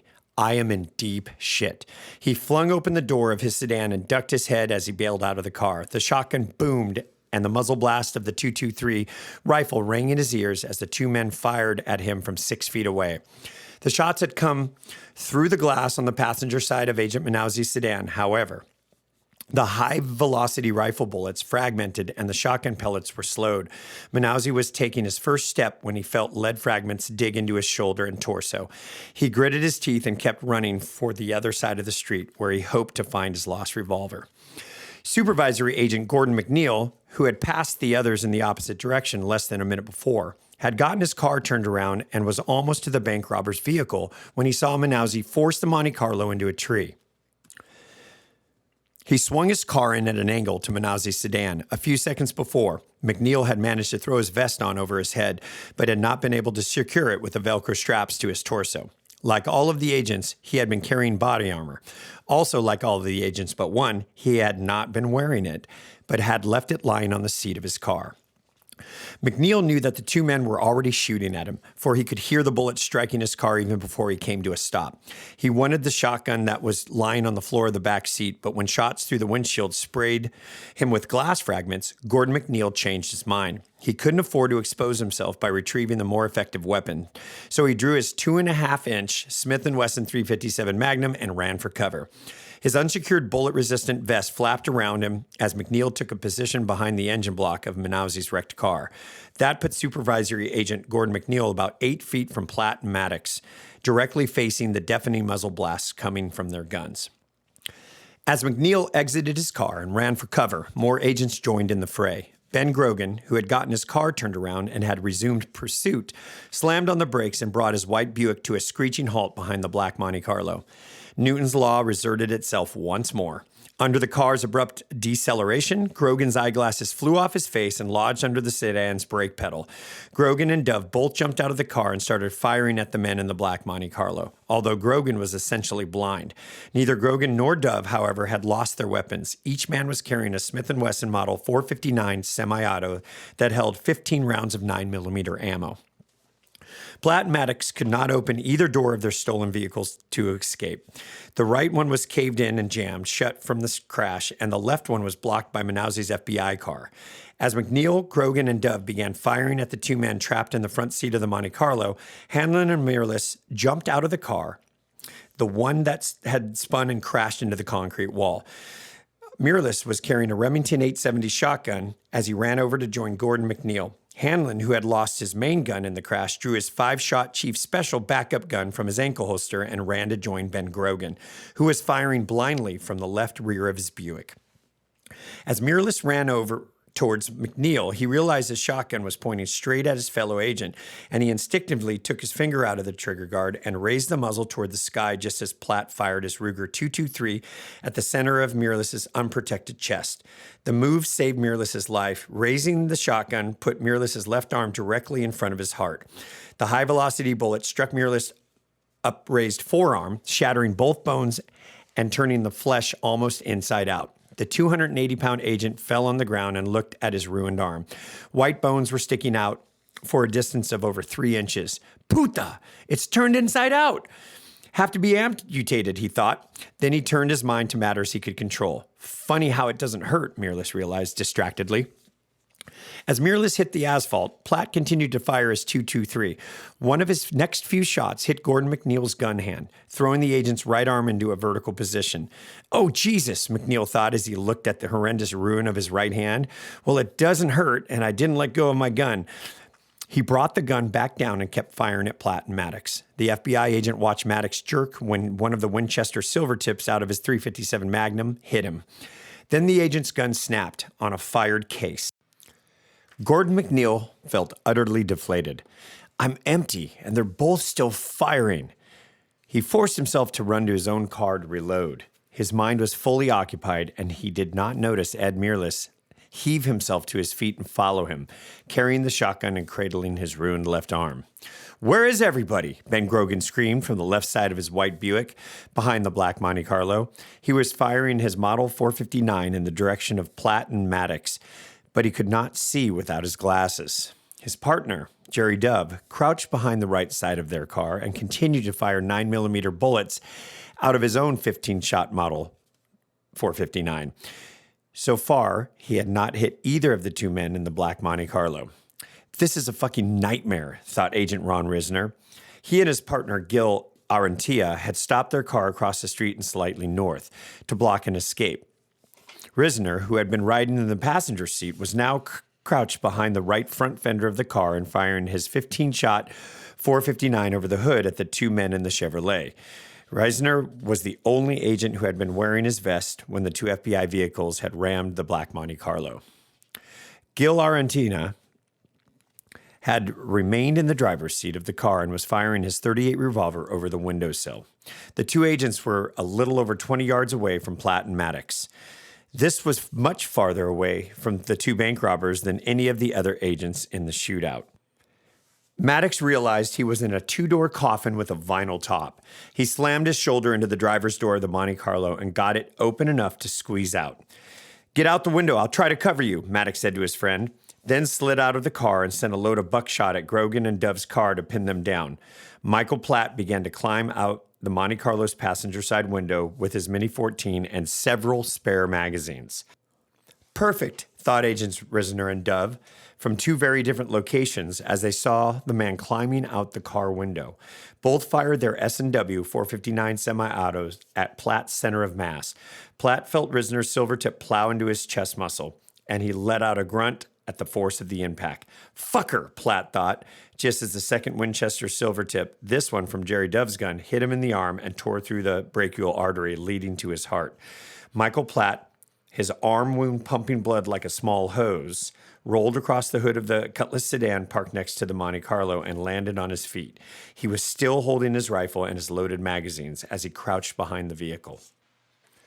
As Maddox exited the driver's side of the Monte Carlo while firing his shotgun, Gil Arantia, across the street, realized his own gun was dry, and he flattened himself on the seat to reload his revolver from the belt pouch. Gordon McNeil was lying on the ground by his car. Gotta keep from being hit, McNeil thought, as he saw bullets kicking up dust around him. He began rolling back and forth on the ground between his own car and Manauzi's vehicle, trying to reload his revolver with his ruined right hand as he did so. Blood and bone fragments were getting into the rear of the cylinder, and McNeil realized in dismay that his gun might not close. Gotta get the shotgun, he told himself. Can't take the time to get all 6 in this cylinder. The agent stopped after he had put 2 rounds in the gun. That'll do it till I get the 870, he thought, and began to close the revolver. Which way does it turn? He asked himself. Then snapped it shut so that the 2 cartridges were to the right of the firing position when viewed from the rear. He pushed himself to his feet to get the shotgun lying on the back of the seat of his car. When McNeil had been lying on the ground, his vehicle had concealed him from Michael Platt.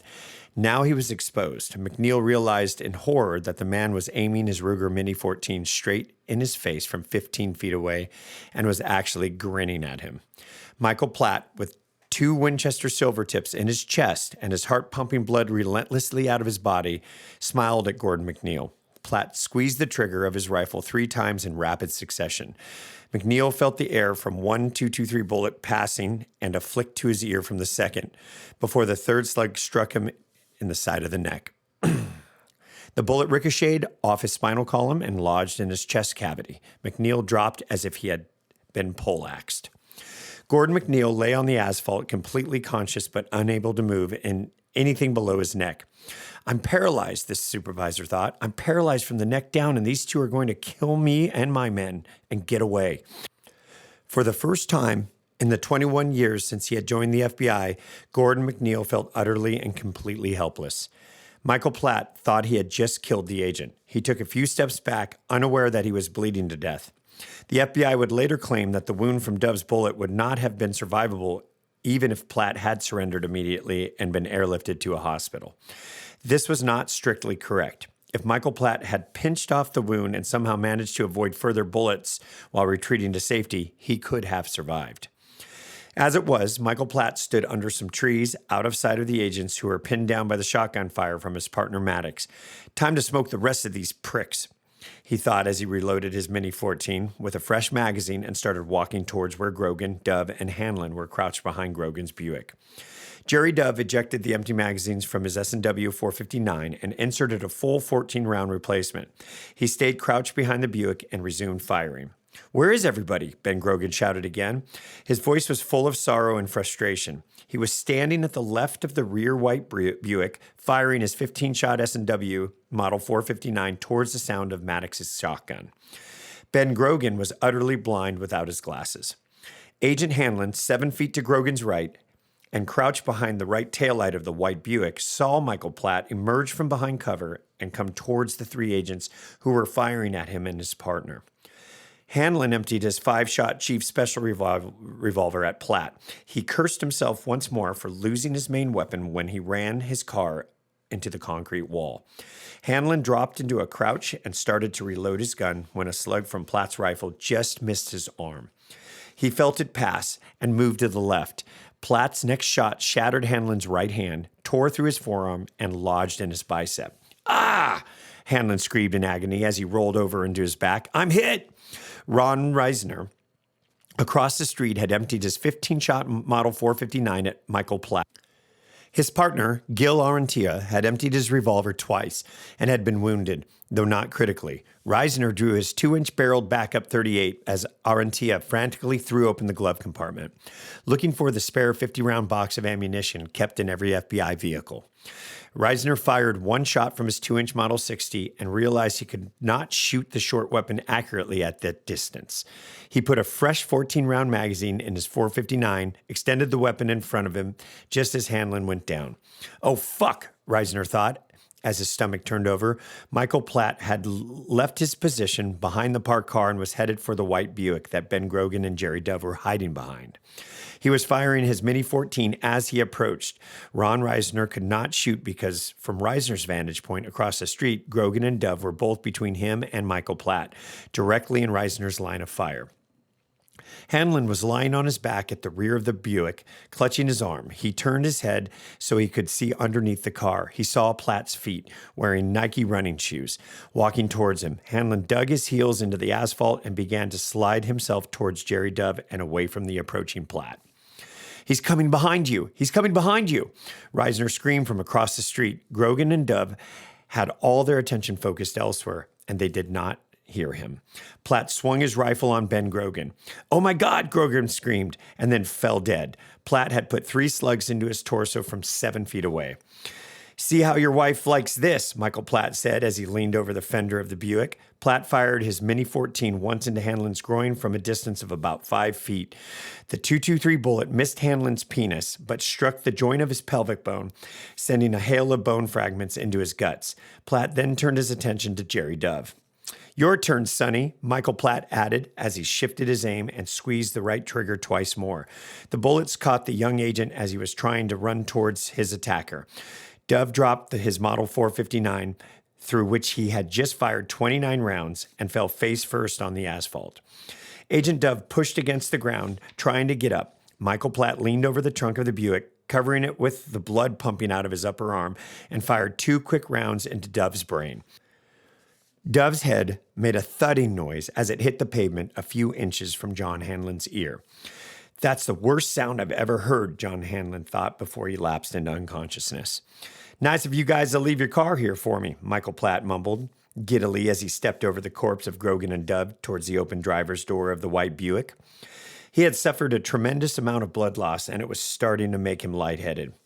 Ed Mearless, lying behind McNeil's car with his ruined left arm, watched as Michael Platt prepared to get into the 2 dead agents' vehicle. Mearless had not yet used the 12-gauge 870 because Grogan and Dove had been in his line of fire. Now they lay dead. Mearless pointed the shotgun in Platt's general direction with his right hand and pulled the trigger, firing his first shot of the firefight. The gun was hard to hold well one-handed, and the shot string was low. It skipped off the asphalt and put 4 .33 calibers double-aught buckshot pellets into Michael Platt's left foot. Mearless pulled himself to a sitting position. He was sitting well concealed behind McNeil's cruiser. Platt thought dreamily about how it felt good to sit down as he slid behind the wheel and closed the door. His foot was throbbing from the buckshot wounds. Ed Mearless watched as Platt prepared to drive off in Ben Grogan's car. He put the butt of the 870 on the asphalt, gritted his teeth, held the receiver between his knees, and worked the action with one good hand. Then he steadied the shotgun on McNeil's rear bumper and pulled the trigger. Instantly, he saw the holes made by the 9 double-aught pellets appear in the sheet metal in front of the Buick's left door. "That's not going to do it," Mearless thought as he turned away, put the butt on the ground again, and pumped the action. As the wounded agent with the ruined left arm was cycling the weapon, Maddox ran to the passenger door of the white Buick and joined Michael Platt in the front seat. "So the other one's still alive too?" Mearless thought as he rested the Remington's forend on the corner of the bumper and took careful aim down the barrel. He lined up the front sight bead with where he thought Platt's left nipple should be, and then he squeezed the trigger. "That's more like it," Mearless thought as he saw Platt thrown back in the seat from the impact of the buckshot striking him in the face. Now to get the other one. "Shit, where is that fucker?" Michael Platt asked his partner as he spit a tooth and one of the buckshot pellets out of his mouth. Mearless had ideal cover behind McNeil's vehicle. Platt tried to turn the key in the ignition, but his right arm and hand would not work properly. One of Reisner's 9mm silver tips had gone clear through his right forearm. Platt reached over and tried to turn the key with his left hand. Maddox was trying to help him when Mirrless's next load of buckshot blasted through the windshield. Platt and Maddox both were sprayed with buckshot and broken glass. Mirrless methodically pumped the shotgun action again, chambering the final 12-gauge shell, and took aim as he had before. One more through the windshield, he decided. Get the guy in the passenger seat. Another 9-pellet load of double-aught buckshot roared out of the Remington and blasted through the Buick's windshield, spraying Maddox in the face. Mirrless saw the man thrown backwards. Then the big agent dropped the empty shotgun and slumped to the side. Michael Platt looked at Maddox's ruined face. "Guy's dead meat," he mumbled to his friend and threw open the door. Agent Grogan and Agent Dove did not see what happened next, for they were both dead, each shot 4 times by Michael Platt with his Ruger Mini 14. Agent Hanlon did not see what happened next, for he was lying unconscious with his pelvis destroyed and his right arm shattered by 2 shots out of Michael Platt's rifle. Agent McNeil did not see what happened next, for he was lying on his back behind his own vehicle, paralyzed from the neck down and with his right hand a shattered mess from being shot twice by Michael Platt with his .223. Agent Mirrless did not see what happened next, for he was slumped facing away from the white Buick, with his forearm destroyed by a bullet out of Michael Platt's rifle. Agent Manauzi did not see what happened next, for he was still looking for his lost revolver while forcing himself to ignore the glass and bullet fragments that had burrowed into his flesh when Michael Platt had fired his rifle through the window at him. Agent Arantia did not see what happened next, for he was hunkered down in the front seat of his car across the street, trying to get more cartridges out of the box in the glove compartment to reload his revolver, and gritting his teeth against the pain of a wound inflicted by Edward Maddox's shotgun. Agent Reisner did not see what happened next, for he was across the street, running behind his and Arantia's car and trying to find a spot where he could shoot at Platt and Maddox without hitting Agent Mirrless in the process. A private citizen, watching from his apartment window, saw what happened next. Michael Platt twisted a 6-inch S&W 357 Magnum out of his shoulder holster with his left hand. Michael Platt, who had 2 9mm slugs in his chest, 1 9mm slug through his right arm, several 9mm and .38 grazes, 4 .33 caliber lead buckshot in his left foot, and 6 more in his face, got out of the white Buick that had been issued to the late agents Grogan and Dev and started walking toward Ed Mirrless. The private citizen would use the word stealthily to describe the manner in which Michael Platt walked towards Ed Mirrless. Intellectually, the citizen knew that Platt's gait was a result of his wounds, but he would never shake the image of Platt sneaking up on the unsuspecting agent. Michael Platt stopped 2 paces from where Mirrless was slumped. Platt felt his vision clouding as he stared at the big man's broad back. He held the L-frame Smith & Wesson awkwardly out in front of him with his left hand and pulled the trigger 3 times. Then Platt turned and limped back to the Buick. All 3 shots missed. Ed Mirrless did not hear the 3 shots fired 5 feet from him or feel the concussion of the muzzle blast. He was in a private world of planning and determination. When Ed Mirrless got to his feet and drew his revolver, he had no idea that Platt had gotten out of the car, walked over to him, fired 3 shots, and returned to the driver's seat. He only knew that Platt and Maddox were still alive. Mirrless drew his .357 revolver, which he had not fired yet, and held it out in front of him as he walked toward the driver's door of the white Buick. His vision was getting black around the edges, and Mirrless knew that tunnel vision was a sure sign that loss of consciousness was imminent. Front sight, Mirrless thought, as he focused on the front blade. Put it over the center of Platt's face and squeeze the trigger. Pinwheel, he thought as he saw Platt's head jerk. 1 more. Mirrless repeated the process a second time as he continued to walk towards the car.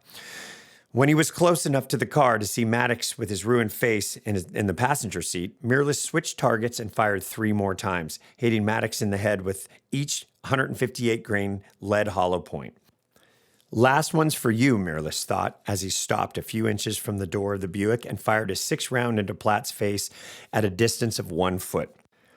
The first round out of Mirrless's revolver had killed Michael Platt. The other 3 had been superfluous. Platt had seen the big man coming towards him with the gun extended, but he had been momentarily stunned at the sight, for he had been sure he had just killed him moments before.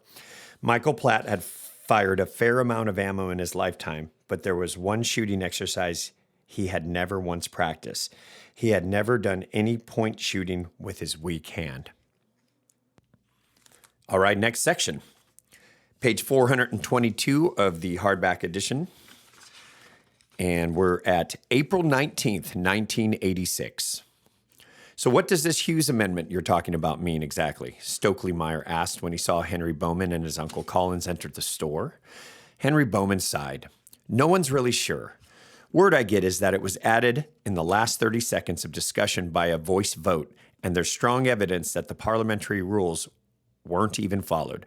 So some people think maybe it will be overturned. I think, whatever it is, it won't be tossed out. It involves people who own machine guns, and we're an embarrassment to both sides.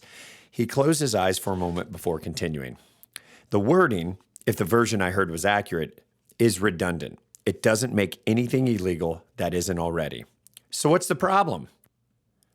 The problem is we know what Hughes wanted, even if he wasn't smart enough or know enough about guns and gun laws to have written it out properly before jumping up and down and waving his hands in the last minute of discussion.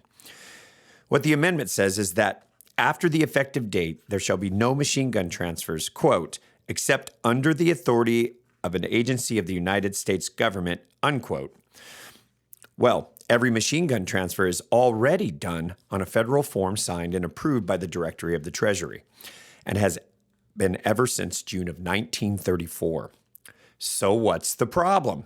The problem is we know that what Hughes meant is no transfers of guns made after the effective date except to an agency of the U.S. government. He wanted to freeze the supply. BATF is going to start rejecting all transfer forms for machine guns made after the effective date, except to police and government agencies, and there's nothing we can do about it. Is freezing the supply really so bad? Asked a man Henry did not know. I mean, aren't there enough machine guns in the system for you to get what you want? Tom Fleming expelled his breath in a loud bark of derision at the man's comment, then quoted Winston Churchill. Those who appear a tiger do so in the hope that the tiger will eat them last. Henry Bowman nodded, then decided to answer the man's question. The politicians have just accomplished something they have never been able to do before. They have taken a whole class of small arms and made it so that no newly manufactured ones can be owned by private citizens ever again. Hughes or anyone else can now easily claim that there are more than enough shotguns and rifles around to justify the same kind of law on them. Remington has produced about 3,870,000 shotguns alone. That's 30 times as many of just one model of shotgun as all the machine guns put together. Are you starting to realize that maybe the things you like are at risk too, and not just mine? The man looked embarrassed, but said nothing. There have been approximately 100,000 Class III firearms placed on the civilian registry since June of 1934. In the 50-year time period, not a single machine gun transferred on a federal form has ever been used by its owner in a crime of violence. Not one. But the record wasn't good enough for William Hughes. Paying $200 to the Treasury each time they changed hands wasn't good enough for William Hughes. Making the applicants get fingerprinted, photographed, and investigated by the FBI wasn't good enough for William Hughes. Having no machine guns at all in the hands of honest residents of Hughes' home state, because New Jersey has a state prohibition on them, wasn't good enough for William Hughes. Henry stared at the man who had asked the question. No government agency ever invented a decent machine gun. Every truly outstanding small arms design I know of was the work of an individual gun designer, usually working without a nickel of government money until after they bought his design, except maybe in COMBLOC countries. John Browning, in his workshop in Utah, gave us the 1895 Colt, the 1917 water-cooled, the BAR, the 1919 A4, the AM M2, the water-cooled 50, the M2 heavy-barreled 50, and the 37mm automatic cannon. That was just one guy. Throw in all of Hiram Maximum's guns next, then the Vickers, the Thompson, the Kalashnikov. Russians would have been screwed without him. All Gene Stoner's guns like the AR-10, the AR-15, Degtярev's designs, Vaclav Halik's ZB-26 and the Bren copy of it, Hugo Schmeisser's guns and all the copies of them, the Sten, the Patchett, Uziel Gal's 9mm Uzi and 308 Galil, the Steyr AUG, hell, every one of them. Henry shook his head in frustration. The United States canceled most of its future full-auto small arms development in 1934 with the National Firearms Act by making inventors pay $200 a year, and it was development that our country was getting for free. When $200 finally got to where it wasn't a big deal, some of the development picked up again, like Gene Stoner in the 50s. Now his Hughes guy has canceled it altogether. He ought to be charged with treason. Henry was livid. Barring that, Henry Bowman said softly, I'd like to handcuff him to one of the steel I-beam supports in my basement and wire him for sound. Stokely Meyer's head jerked up and he stared, wide-eyed. He had never before seen his friend become truly angry at anyone. He was seeing it now, and he well understood it. One of these days, Pete Malloy said, this is really going to blow up in their faces. Pete was a retired cop that hung around the gun store on Saturdays. And speaking of that, Tom Fleming said, I got a bunch of dope from a buddy, Evan, last night about the FBI shootout in Miami. Everyone in the shop turned to look at the lawyer. Tom Fleming currently ran police firearms training courses with Rufus Ingram and gave lectures on legal aspects to police departments. He had also headed a military police agency in Illinois when he was in the Army. On matters involving police procedures and police weapons training, Tom and Rufus were two of the most knowledgeable people Henry knew. Rufus was ex-SAS. What's the story? Henry asked. FBI got clobbered, is the short version, Fleming said, and they're scrambling like hell to keep from looking like bumbling idiots. First of all, they set up this 10-car surveillance looking for two bank robbers that they know always carry at least one AR-15 and several handguns, and who they know have already killed several people. 14 FBI agents get in 10 air-conditioned cars to go cruising around looking for well-armed, known killers. And not one of them has a rifle-rated vest. Not one. They all have pistol-rated vests. But get this, only one guy bothers to put his on. The rest have them laying on the seats. One of the fibbies spots the bad guys 15 minutes after they start looking for them, and what does he do? Tailgates them in the middle of a residential area and then calls in a bunch of other cars. Then two of the cars ram the suspect's car. What? Henry said. That's just what I said. What? That's exactly what Evans said. He works in Detroit, and they stop 8 or 10 cars a night. Cruiser wouldn't last a whole day using those tactics. Anyway, 3 FBI cars ram these guys off the road, but before they do, 2 of the agents thoughtfully take their guns out of their holsters and put them on the car seats. So the guns fly off the seats and get lost as soon as the agents start the ramathon. One of those 2 isn't even carrying a backup gun, so he's running around the whole time looking for his revolver while bullets are whizzing through the air. Couple of agents got killed, I heard on the news, along with the bank robbers. Also, didn't they fire some crazy number of shots? Stokely asked. Over 140, Tom Fleming replied. One of the guys who got killed had a .459 Smith and fired it dry twice. Only one hit that they know of out of 29 shots and died with the slide locked back. Jesus, how far away was everybody? 100 yards? Henry asked. Most semi-auto handguns weren't good for better than 18-inch groups at that distance under ideal conditions. Henry was visualizing the FBI agents pitted at long distance against someone with a rifle. 6 of 8 agents, including both of the ones that were killed, were between 6 and 20 feet from the 2 suspects. The other 2 fibbies were about 25 yards away, shooting from across the street. One hit out of 29 from less than 20 feet? Henry shook his head. Sounds like spray and pray big time, he said finally. What kind of guns were the feds using?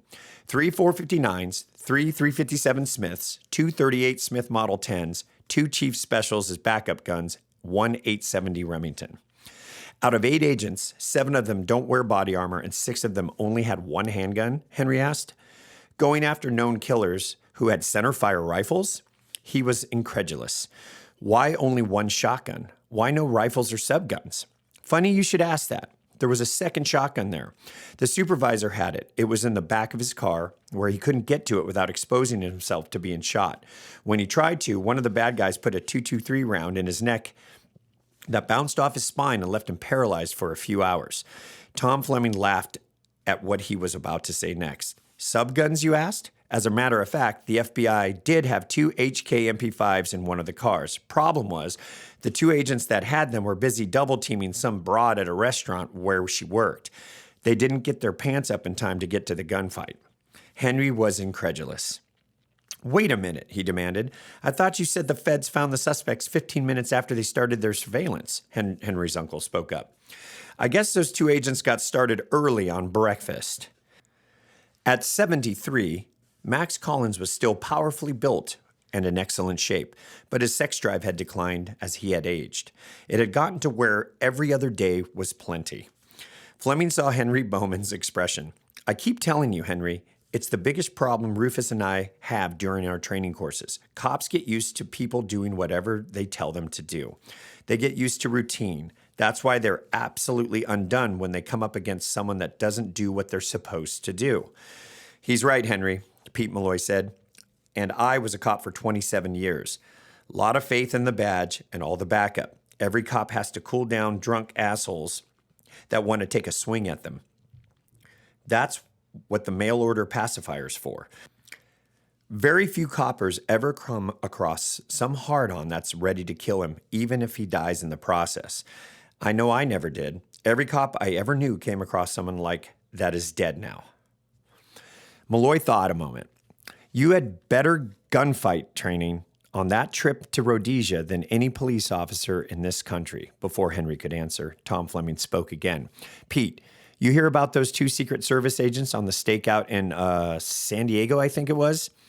The one staking out the place where some counterfeiters were printing up food stamps? Everybody knows the story." "That's the one where they were screwing and got mugged," Stokely asked. "What are you talking about?" Henry demanded. "Couple of Secret Service agents, man and a woman, got assigned to watch this place where some guys were holed up," Pete Malloy explained. "Guys were suspected of printing up food stamp coupons, starting their own welfare program. Next day, the 2 agents don't call in. Secret Service can't find them. Meanwhile, local coppers have come on a car with 2 dead bodies in it, mugging victims. No ID on the bodies, so they get hauled off to the morgue, and the car gets towed away. VIN number says the car's registered to the government. Coroner's report comes in. Couple was fucking in the car. Some dirtbag killed him, took their money and wallets. Meanwhile, Secret Service is still trying to find their 2 stakeout agents. Then word finally filters back to the Secret Service that one of their cars is in the impound lot, and they finally find the missing stakeout team down at the morgue with the toe tags." "They were screwing in the car, and the counterfeiters snuck up on them and killed them?" Henry asked. "Hell no," Pete roared. "Service tried 6 ways to Sunday to pin it on the food stamp guys, but they didn't have anything to do it with. They'd never been involved in a violent crime in their lives, just print and paper. No, the 2 agents were screwing in the car, and just like the report said, some stranger walked along, iced them for what they had in their wallets, then took their ID and all the guns in the car. Feds were lots more upset about losing 2 sets of creds than they were about losing 2 agents. The service never did find out who did it. Could have been anyone." Henry was still thinking hard about the ex-cop's last 2 statements when Max returned to the subject of the Miami incident. "On the Florida thing, it's a fucking miracle no one around got hit by a stray bullet. 140 rounds fired in less than 5 minutes in the middle of a residential area in Miami, and no one gets hit. That's an act of God." "And speaking of that," Pete Malloy asked, "Tom, can you imagine what the FBI would have said if it had been the local Miami coppers that had gone after known heavily armed killers and left their vests and shotguns in the back seats of their cars, then rammed the suspect's vehicle to precipitate a 140-round gun battle in the middle of a residential neighborhood?" Fleming considered the concept, then tucked his chin into his chest and lowered his voice when he replied.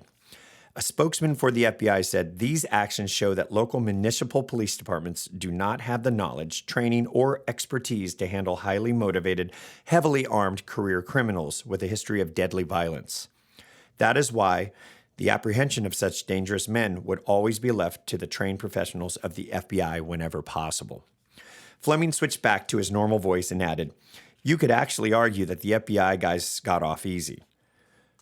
The suspect, who did almost all the damage, used a Ruger Mini 14. He killed the 2 cops, bounced around off the supervisor's spine, and paralyzed him for a few hours, wounded 1 agent with fragments when he shot him through his car window, hit 2 guys in their gun hands, and smashed 1 Fed's arm when he had it in front of his heart.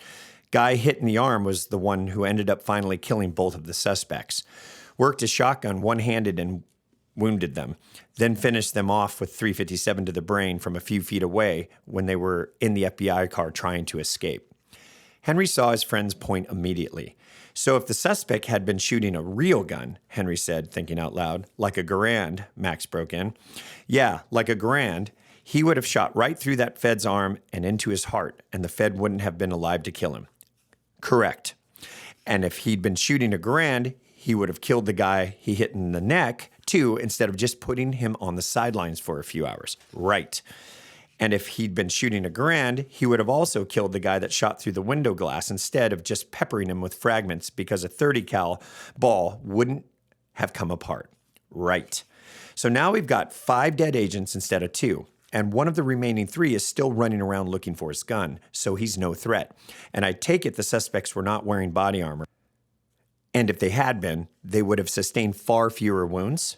Right again on all counts. Shit, Max Collins said. When Frank Hamer killed Bonnie and Clyde in the 30s, they found all kinds of stuff in the Model A. Couple BARs, bunch of pistols, and a shitload of ammunition. Couple thousand rounds, as I recall. You're kidding, Pete Malloy said. No, I'm sure of it. You know, Stokely Meyer added, we got a book here on Frank Hamer, and I was reading it the other day. He grinned, walked over to the bookshelf, and opened a volume. It took him a few seconds to find the spot he was looking for.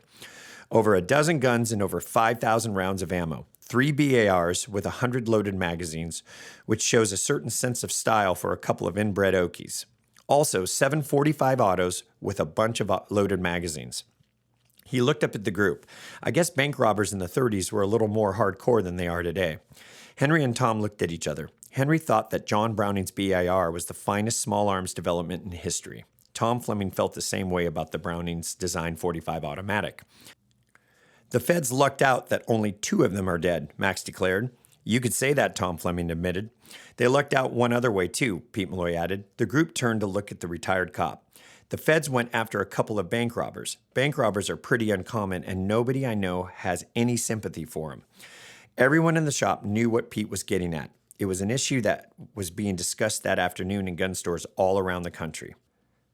If this is what happens when the feds go after a couple of bank robbers who know they're in the wrong, what's going to happen to the feds when they go after a couple million trained, motivated, heavily armed citizens who haven't done anything worse than exercise their constitutional rights? Okay, we're going to go ahead and wrap this section up of Unintended Consequences. This is 3A, and we ended on the hardback edition, page 426. So I will send you guys to the next episode in the playlist. And until then, see you soon.